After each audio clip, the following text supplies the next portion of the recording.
Hey everyone, I figured I should find ways to make more content more consistently, so I'll be starting another series today, and it'll be about how to beat certain matchups. And I'll just go over games where I do well, and I'll show you what happened. In this video, we'll be going over two games, both of them against the same Camille player. In one of them, I lose lane, and in the next one, I win, so I can compare and show you what you should and shouldn't do in the Camille lane. This player is a 1 million point mastery Camille player. She also was Grandmasters last season, so not a bad player by any means. And we'll just go over the games. Yeah. So the first game, okay, you see that I tried to cheese. You can tell. You can see that I brought TP. Whoops. You can see that I brought TP and instead of Ghost, and I also brought Conqueror. I tried to I tried to take away her bone plating, and then I hit her with W afterwards. Afterwards, I should try to walk back and dodge that, but it's fine. Try to dodge her W. I brought Doran's Blade first, just in case she lands her W or autos me for her passive shield, then I can walk back and heal up before I trade. You see I get more aggro level 2. Then I hit her twice before her passive shield activates. I'm trying to push out the wave, but she stops me.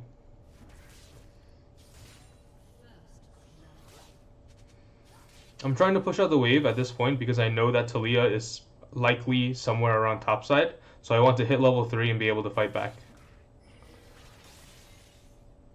Taking too much poke here.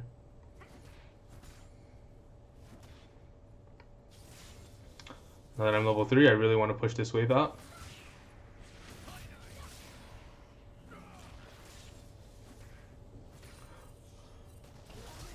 So, unfortunately, even though I knew she would be nearby here, I wasted my combo to trade with Camille, and so miss everything. It just doesn't go very well. So let's go over that play again. So my biggest mistake here isn't actually pushing up, because on other champions it would be a mistake, but Sett can actually 1v2 in this situation. I would say my biggest mistake was over here, when I decided to fight and trade with her, when I should have just cleared the wave. If I cleared the wave, then Camille would have to stay back and stay under her tower, and also I would be able to just run down to Leah. But I wasted my abilities. Imagine if I had my Q and E here, I could walk up to Leah and probably combo her to death. It's possible because she's super squishy early on. That was mistake number 1. Go skip forward ahead a little bit.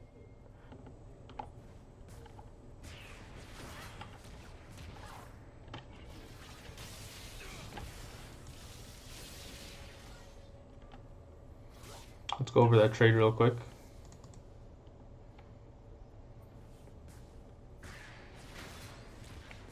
Start with EQ, that's not bad. Unfortunately, I failed to dodge her W. But overall, that's a 1 trade. If I had dodged her W, it would have been more worth. It would have been like 100 health difference, but it's fine.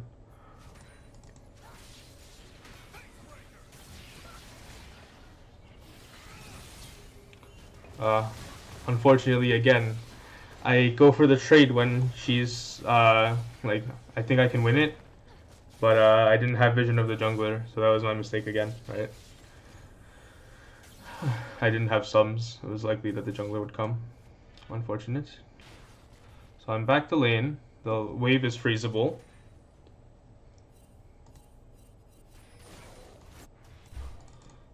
So Camille tries to get the minion, and I force a trade on her. It's good. She tries to walk up. I cancel her E with my ult. It's very good. Unfortunately, she has flash and just leaves. That stinks. Okay, we're slow pushing a massive wave under. If they lose this, it's really bad for them. So, unfortunately, Twitch dies, but it's really good overall. Camille loses that big wave over here, and I get pretty ahead off that. It's pretty nice. And okay, let's just go over builds real quick, right? So Camille looks like she's building Triforce with a Hearthbound Axe and Sheen. I'm obviously building Blade of the Ruined King. I decided to go Blade of the Ruined King because if you look at the enemy champions, there's Bard, Vayne, Anivia, and Talia. I will never interact with these four champions unless they horribly misplay, right? Especially if I'm side laning and then one of them tries to catch me, like there's nothing I can never catch up to these guys. If I see them, I have to just walk away. But into Camille, I want to be able to match her side lane as well, because Camille players with like Sheen, right? They can just like split in the side lane and then destroy all your towers if you're not careful. So that's why for this game I thought, oh, I'm gonna bring TP and I'm just gonna stay in the side lane and make sure she can't get any towers. And if I'm lucky, I'll be able to solo kill her. So that was my thinking, but clearly it was wrong in this case, because Talia would just help her every time, right? Because Talia could just ult over to the lane and make it a 2v1, and also Bard could also just ult from like half the map away. You can see like kind of nothing's really happening in this lane for a long time. We're just trading back and forth. I win these short trades, but yeah, I agreed for a plate there, and I guess I get myself killed. Unfortunate. You know what? Worth it. 150 gold. No, obviously that's an int. Okay, so somehow I get myself killed here again. A little awful. I get a little cocky because I have Blade of the Ruined King and she doesn't have first item. I decide I can fight this. I win the trade, and I'm like, oh yeah, I'm so strong right now. And then, just as I'm feeling it, everyone, Avengers pull up. And then, yeah, that's just unfortunate. And then she also, look, man, that's unfortunate. Yeah, so the thing about Sett ult, what happened here was, like, I stun myself longer than I stun her. So she instantly autos me outside of my ult when I don't know, I feel like Sett should be able to auto you first after. See that? That really sucks. 80 HP, unfortunate. Let's see, could I have played that better? Aside from not being in this position, obviously. So I take, okay, flash, W, auto, ult. No, I guess I couldn't have done much there, mechanically at least. I thought maybe I could weave in another auto, but I couldn't see. I think I had to ult her because she was just running away really fast. Anyways, moving on. And then, I mean, for the rest of the game, I'm just like I said, I did what I planned. I stayed in the side lane, and I made sure she couldn't, like, you know, split push really hard. She got one tower, but it's fine. Like, I basically neutralized her. Oh, right here. Right here, I think I should have won, but I just lost somehow. It was crazy. I played this fight, like, almost perfectly, I think. But then, I didn't do any damage, so that blows. Like, she even missed her stun. And I didn't expect that. If I was able to stun her on the minion there, then I would have won. But now that I have no cooldowns up, I know she's gonna get stun up. I'm just dead. That was very tragic. There's a team fight here where me and Galio help out this Ezreal. It's really nice.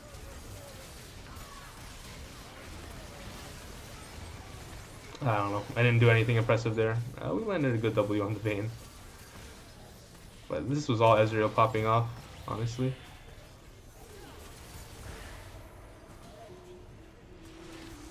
Overall, not too bad. And then we just win the game from there. Alright, not much more to say about this game, I think. Moving on. Alright, so right off the bat, you can see I decided to run different runes and different summoner spells. I got Ghost and Lethal Tempo. And the reason why I ran these this time, and I'm going to go Stridebreaker first item, and the reason I ran these is because, well, first of all, Stridebreaker is useful into Janna, into Zeri, Silas even. Not really useful into Kayn, he kind of just dashes everywhere. And it's also very useful into Camille when she's wasted her dash, because Camille gets so much free move speed from her kit, and also the items she builds, that the Stridebreaker value is actually huge. And with Lethal Tempo, it gives you the attack speed and dueling power you need in the side lane without having to build Blade of the Ruined King, so I don't have to be super squishy. And also, obviously, Ghost is so that I can catch up and keep up with Camille's move speed. It just barely allows me to catch her. Alright, so I'll show you how this goes. So level 1, you can see I play very conservatively level 1 into Camille, because I'm guaranteed to basically beat her at level 2, and especially I'm guaranteed to beat her at level 3. So I don't need to risk the entire game and just drop half my HP at level 1. It's like, so some matchups I will flip at level 1, but not in this case, on Camille or Fiora. And you see, once she wasted her stun, I decide I can just run her down. I hit level 3, and then I run her down. It's good. The level 2 cheese is really strong with lethal tempo. And another thing that I really like about lethal tempo is how good it is at like fucking up junglers. Like most laners don't expect it, but junglers least of all see this coming, what I do here. Just the attacks come out so quickly. And then I even almost like 1v2 here. I was able to get her low, and then I pushed out the wave, so I would get level 3 first. I saw her waste her W, so I ran up to her, and yeah, fucked her up. That's good. This is very important. Using your ult to cancel Camille is like the biggest way to win this lane. Alright, so here's how the trade pattern goes, right? You see how she uses her W, and then I E her, so she misses her sweet spot. I auto QQ her to get my tempo stacks and also damage. And then as soon as she E's away, I use ult. And then I just ghost to just auto her to death. There we go. And then unfortunately Kayn is right there. Honestly, jungle is the most broken role in the game. I don't know if I could have done anything about that. Obviously it's like, well, okay, yeah. I could know where Kayn is if I tracked him better, right? If I noticed like, oh, none of his bot camps are up, right? Then I would know, oh, he's coming top lane. So yeah, that's what I should consciously. I should consciously track the jungler so I can know that's not gonna happen. I was suspecting he would come, but I didn't think that he would just kill me from fog of war. I decide after I push out the wave, next best thing is to start stealing camps or threatening to steal camps because I know I can 1v2 here. So I just start running at the Kayn. There's nothing they could do against me. I'm too strong. A W unfortunately misses. I think if I flashed, they both died, but I would have solo killed them both anyways without it, or if they stayed. I think the main difference is obviously, well, I ran lethal tempo ghost. I took care to not die to the jungler. So I can't tell you to not push up early as Sett, because I can't tell you to play safe early into Kayn Camille, because their early game should be weak. You should be able to 1v2 that.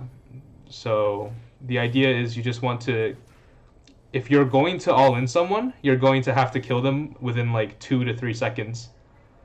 Like for example, I see Kayn appear here. I immediately decide to turn on him, right? I don't waste any time.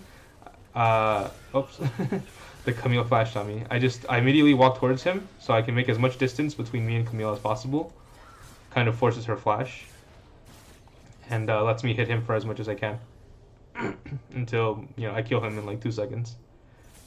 And that's the way to go. And the early game makes all the difference.